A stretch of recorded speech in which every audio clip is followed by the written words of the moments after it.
कहा जा सकता है उनकी भी जो है शुरुआत कर दी गई है। आज डबवाली के विधायक, कांग्रेस के विधायक अमित शाह हमारे साथ हैं। उन्हें कांग्रेस पार्टी की ओर से फिर से चुनाव मैदान में उतारा गया, उनसे बात कर लेते हैं। अमित जी, धन्यवाद। अमित जी, आप डबवाली के विधायक हैं, कांग्रेस पार्टी के हालांकि, लेकिन सरकार जो है वो भाजपा की। तो कितनी आवाज़ आप बुलंद कर पाएंगे और क्या मुद्दे थे जिनको आप यहाँ पर खत्म कर सके हैं या खत्म करने की कोशिश की? देखिए, मैंने सबसे प्रथम तो एक बात रही है कि जैसे आपने कहा क्या आवाज़ बुलंद करता है, जैसे मेरा नारा भी है अमित आपका अमित आपकी आवाज़। तो मैंने विपक्ष में एक विधायक की जो भूमिका होती है उसको बदलने का काम किया। मुझसे पहले इस क्षेत्र में बहुत बड़े बड़े नामी गिरामी विधायक रहे, मगर किसी ने भी, मैं मानता हूँ, विपक्ष में रहते हुए कभी भी अपने हल्के की सुध लेने का काम नहीं किया। इनके मुद्दों की बात है, तो मैंने उस चीज़ को बदलने का काम किया। पिछले 4.5 साल विपक्ष में होते हुए भी हर एक जो जनता की बात थी उसको उठाने का काम किया। विपक्ष आप विशेष करके देख सकते हैं, डवाली पुलिस जिला बना है, और ये अपने आप में आप समझ सकते हैं कि जो 90 हल्के थे और विपक्ष के एक हल्के को डवाली का पुलिस जिला बनाया गया, तो उसमें कहीं ना कहीं बहुत बड़े तरीके से जो मैंने 3 साल इसमें प्रयास किए, चाहे वो विधानसभा के अंदर हो विधानसभा के बाहर, उसकी एक अहम भूमिका रही। आज हम यहाँ पर ओडा के अंदर खड़े हुए हैं। यहाँ पे एक बस स्टैंड था जो मेरे चुनाव लड़ने से पहले पिछली बार का था, उससे पहले बनकर तैयार हो गया, मगर उसको उद्घाटन करने में, उसे जीवित करने में, चलाने में सरकार को बहुत लंबा समय लगा। मैंने उस पर पूरा प्रयास किया, यहाँ तक कि पूरी तरीके से सरकार को उसमें कटघरे में डालने का काम किया। और वहाँ पे एक बार मैंने सवाल भी किया था, उदाहरण के रूप में बताऊंगा, कि भाई सरकार कहती थी हम डबल इंजन की सरकार है, और ये मामला अटका रहता था एनएचआई और ट्रांसपोर्ट विभाग के। तो मैंने कहा आप डबल इंजन की सरकार बोलते हो, मंत्री जी को कहा, मगर आज आपके पास केवल एक बस स्टैंड चलाने की ताकत नहीं है, क्योंकि दोनों विभाग, केंद्र का विभाग था एक, और फिर कहते हैं आप बड़े बड़े काम क्या कराओगे जब आप एक बस स्टैंड नहीं चला सकते। तो इस तरह के हर एक मुद्दा जो मेरे समक्ष आया है, मैंने प्रयास किया, कुछ पे हमें सफलता हासिल हुई, कुछ पे अभी मैं मानता हूँ वर्क इन प्रोग्रेस है, और जब कांग्रेस की सरकार बनेगी तो उसको मैं कह रहा हूँ पूरी तरीके से पूरा कराने का। आपके पास दिग्गज, अभी भी दिग्गज जो है इनेलो के, जो पहले चलो भाजपा में चले गए थे, आदित्य चौटाला, अब फिर से आपके सामने इनेलो और बसपा और गोपाल कांडा की जो पार्टी है उनके गठजोड़ से फिर से आपके सामने, इसे चुनौती मानते हैं या और भी कुछ मानते हैं कि 20 साल से वो सत्ता से चल रहे हैं और फिर से सत्ता हासिल करने के लिए गठजोड़ आपके सामने है? और कहीं ना कहीं कांग्रेस के जो कहा जाता है, जैसे कांग्रेस दावा करती है कि इस बार अपने 70 सीटें लेकर बहुमत हासिल करेंगे, इसे रोकने का भी प्रयास इनेलो गठजोड़ जो है उनकी ओर से किए गए। देखिए, आज जो प्रयास चल रहा है वही भाजपा का पुराना जो प्रयास रहता है हर चुनाव में, कि किसी तरीके से तोड़ किया जाए, कांग्रेस के वोट को विभाजित किया जाए, उसका प्रयास वो फिर से इस चुनाव में भी कर रहे हैं। और अब स्पष्ट हो चुका है, जो पिछली बार आपने कहा जिस तरह का एक गठजोड़ बना सिरसा के अंदर, जहाँ तक टिकट डिस्ट्रीब्यूशन लोकदल की तरफ से भी हुआ है, कि स्पष्ट रूप से वो भाजपा के लिए बैटिंग करने का काम कर रहे हैं। पहले पर्दे के पीछे थे, आज पर्दे के सामने, और इसका आपके सामने पूरा उदाहरण है। तो भाजपा की राजनीति पिछले चुनाव में जजपा के माध्यम से उन्होंने प्रयास किया था कि जजपा को जितने भी वोट मिले थे, कहीं ना कहीं वो कांग्रेस का वोट थे, कांग्रेस को विभाजन के वोट को विभाजन करके उन्होंने उनके साथ मिलकर, इस बार जो जजपा के हालात हैं आपके समक्ष हैं, और वो वही एक प्रयास कर रहे हैं इस बार लोकदल के माध्यम से। पर वो मैं मानता हूँ पूरी तरीके से जनता जागरूक हो चुकी है और इनकी नीतियों को स्पष्ट रूप से जानती है और उनको विफल करने का काम करेगी। बाकी मैं दिग्गज नहीं कहूँ, ये मैं मानता हूँ एक नामदार है, जिसको मैंने कहा कि पहले भी जो लोग इन सीटों पर बैठे रहे, मगर उन्होंने कभी भी की जनता की सुध लेने का काम नहीं किया। और अब वो मैं मानता हूँ हालात, राजनीतिक हालात बदल चुके हैं कि जनता कहती है हमें कामदार चाहिए, हमें नामदार नहीं चाहिए, हमें कामदार चाहिए। आप कह रहे हैं नामदार चाहिए, नामदार नहीं चाहिए, लेकिन अभय चौटाला से अभी कुछ देर पहले हमने बात की है, वो कह रहे हैं कि भाजपा हो या कांग्रेस हो, ये सपना ही देखते रह जाएंगे। इनेलो इस पर फिर से सत्ता में आएगी और नौकरी देगी, किसानों को खुशहाल करेगी, हर तरह से हर वर्ग को जो है खुशहाल करने का काम करेगी। आप अगर इनके दावा की अगर बात करें तो उनके दावों को किस तरह से देखते हैं?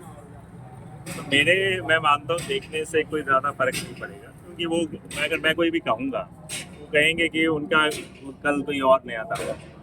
बात है जनता उनके दावों को किस तरीके से देखती है। जनता समझती है अभी लोकसभा का चुनाव था, वो एक बड़ा खुली किताब है। हर कोई राजनीतिक पार्टी एक दावा करती है। आज भाजपा भी दावा कर रही होगी कि हम फिर मन में बस ये हैट्रिक लगाएंगे इस बार। चलो कम से कम ये नहीं कह रहे 75 पार हो जाएंगे, वो उनको पता है स्थिति, मगर हैट्रिक लगाएंगे। जो हालात आज की तारीख में आपके मीडिया के भी साथ किया है, उन्होंने विश्लेषण किया, कहते हैं जी हमने पूरा खींचतान करके देख लिया कि हमें 18 सीटों से ज़्यादा भाजपा की सीट आती कहीं नहीं दिखी। वो भी कहते हैं हम पूरा खींचते हैं तो 18। जो पार्टी आपके सामने ये दावा कर रही है कि हम सत्ता बनाएंगे, सरकार बनाएंगे, नौकरी देंगे, पिछली बार लोकसभा का भी चुनाव है वो 1% से नीचे या 1-1.5% के आसपास का वोट बैंक लेकर आए। तो आज हालात सभी लोग जानते हैं और अब आप गुमराह करने का जमाना चला गया। बेरोजगारी को कहाँ तक खत्म कर पाएगी भाजपा? आरएसएस साल की बात की हमने लाखों नौजवानों को नौकरी दी है। स्पष्ट है इसका भी। अगर मान लो रोजगार मिला हो तो यहाँ पे जो भी लोग हैं, रोजगार मिलता है लाखों की तादाद में, मतलब लाखों परिवारों में रोजगार गया, लाखों परिवारों में आमदनी गई तो उससे बहुत बड़ा फायदा सभी को हुआ। फिर तो मैं मानता कोई रोष होना ही नहीं चाहिए था। फिर तो सारे यहाँ पर बैठ के भाजपा के झंडे बुलंद करके नारे लगा रहे होते। वो तो वही वाली बात है जिस तरह से उन्होंने किसानों की आमदनी भी दुगनी कर दी है। उनके शब्द तो यही है, हमने किसानों की माली हालत ठीक कर दी, आमदनी दुगनी कर दी, हमने रोजगार दे दिया। जो आंकड़ों, कभी आंकड़े झूठ नहीं बोलते और आंकड़े स्पष्ट करते हैं। और यही आंकड़े जो पिछले यूपी के चुनाव में थे, जिनको ये झुठलाने का काम करते हैं, वो वहाँ के मुख्यमंत्री योगी आदित्यनाथ ने उन्हीं आंकड़ों का हवाला यूपी के लिए दिया था, जिनको हमारे खट्टर साहब उससे रद्द करते। तो अभी ये भी आंकड़े ही कहते हैं 2016 से अभी तक पिछले 8 सालों में हरियाणा बेरोजगारी के अंदर पूरे देश में तकरीबन पहले, दूसरे, तीसरे स्थान के ऊपर रहा है, सबसे बड़े प्रदेशों के अंदर। ये झुठलाया नहीं जा सकता और इसको महसूस किया जा सकता है, क्योंकि आज बेरोजगारी आपके सामने, हर परिवार में पढ़ा लिखा नौजवान यही कहता है, हर हफ्ते फोन आता है कि हमें कोई ना कोई सरकार आपकी बनने जा रही है, कोई ना कोई हमें रोजगार देने का काम करे।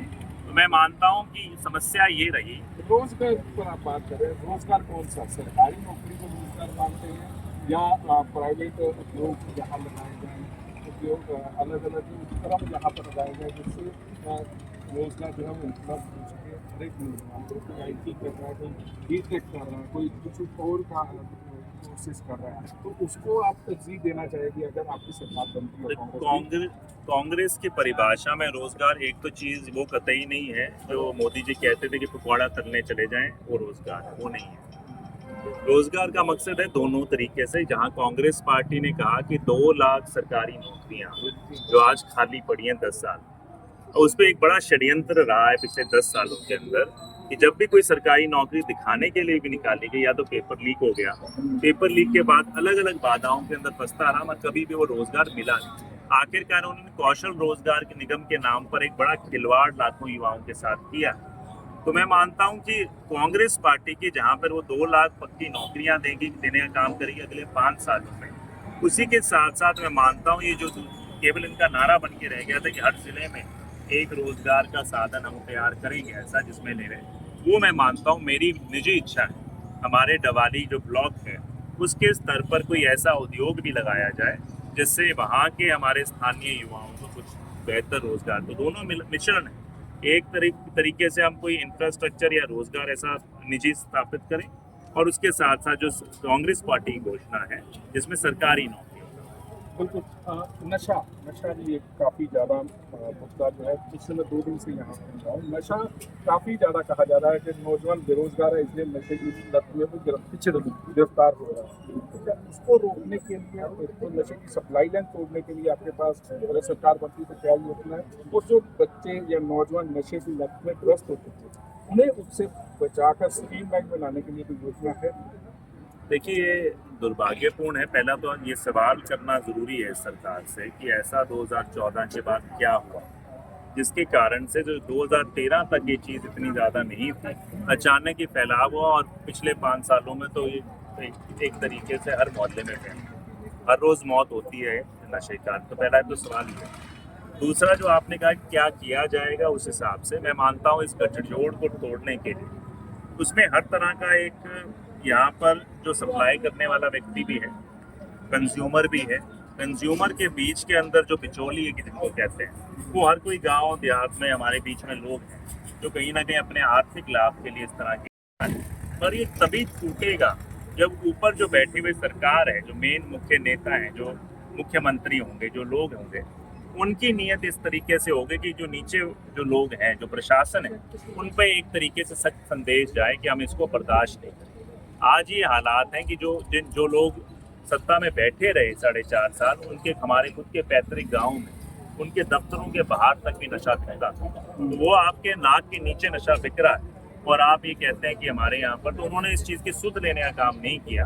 तो उस चीज़ को पहले तो हमें संवेदनशीलता के साथ उसकी सुध लेके सख्ताई करनी है, और उसके के साथ साथ मैं मानता हूँ एक सामाजिक पहल और लड़ाई है। जहाँ नशा मुक्ति केंद्र एक चीज़ है, जहाँ जहाँ किसी को सहयोग मिले, मगर उसके साथ साथ मैं मानता हूँ सही दिशा देने के लिए रोजगार की आवश्यकता है कि व्यक्ति खाली ना बैठे, उसके साथ साथ पढ़ाई लिखाई के लिए, स्पोर्ट्स के लिए, और मैं मानता हूँ कि सामाजिक संस्थाओं के साथ मिलकर एक जागरूकता अभियान सही ढंग से, जो औपचारिकता केवल पेपर पे ना हो, वो उनके साथ मिलकर इसको चलाने की जरूरत है। तो ये मैं मानता हूँ एक कठिन, मैं ये सब ये नहीं कहूँगा, बहुत सारे लोग नहीं जब चुनाव का समय बड़ी बात कहते हैं, मैं मानता हूँ एक बहुत ही कठिन इन्होंने परिस्थिति में भाजपा जजपा सरकार जो चली 10 साल, उन्होंने आम जनता को इस समस्या को डाल दिया, पर उसे निकालने में हमें पूरा प्रयास करना पड़ेगा। मगर ये मैं मानता हूँ जिस प्रकार से जब पिछली कांग्रेस सरकार बनी थी, जिसमें हुड्डा साहब मुख्यमंत्री थे, और उससे पहले हम मानते हैं, जानते हैं कि जो अपराध की स्थिति इस प्रदेश में थी लोकदल सरकार में, बहुत भयंकर,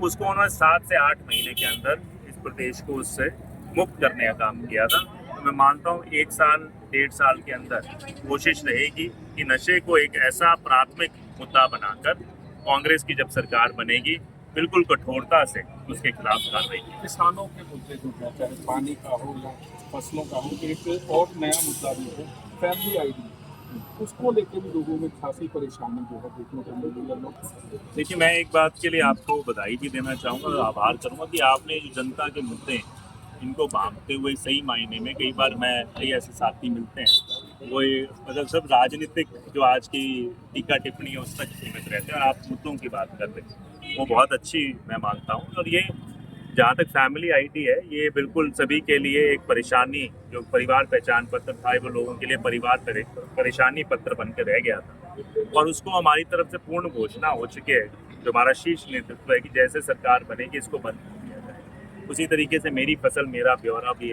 एक इसी तरह का पोर्टल है, जो मैं आज मंडी में घूम रहा, सभी आदमी यही कहते हैं कि भाई इसको किसी तरीके से हमारा पीछा छुड़वाने का काम करें। तो ये सब चीज़ें बंद की जाएंगी, इसमें कोई दो राय नहीं। और उसी के साथ साथ जो बाकी आपके, जो आपने जिस तरह की बात कही कि एक और मेरे ख्याल से आपने मुद्दा उठाया किसानों का सिंचाई और का इसका मुद्दा है, तो मैं मानता हूँ ये एक प्राथमिक आवश्यकता है। मेरा हमेशा से नारा रहा कि किसानी बचाओ जवानी बचाओ, और पिछली बार सिंचाई को हमने प्राथमिकता दी थी। मेरे जो कांग्रेस का राज था उसमें जो खरीफ चैनल्स थे, कि जो गग्गर का पानी आता है, जो सीजनल जब बारिश होती है मानसून के दौरान, वो पानी जब यहाँ पहुँचता है, तो उसके लिए बेहतर सुविधा, ताकि हर गांव के अंदर वो रकबे के बीच लगे, उसके लिए उन्होंने परियोजना बनाई थी। उस परियोजना को इन्होंने ठंडे बस्ते में डाला, उसको दोबारा से मैं मानता हूँ मंजूर करा के फाइनल करने का काम करेंगे। तो ये एक अहम मुद्दे हैं जहाँ कांग्रेस पार्टी का ये भी जो मंशा है MSP की, जो कानूनी गारंटी का, वो भी कांग्रेस पार्टी अपनी प्रतिबद्धता उसको भी दिखा रही है। तो मैं मानता हूँ कि बड़ी ऐतिहासिक सरकार होगी जहाँ पर ये प्राथमिकता से शुरुआत में इस तरह के मुद्दों को एड्रेस किया जाएगा, जो कमियां और खामियां इस सरकार में रही है उन्हें दूर करके एक जनता की सरकार बनाई।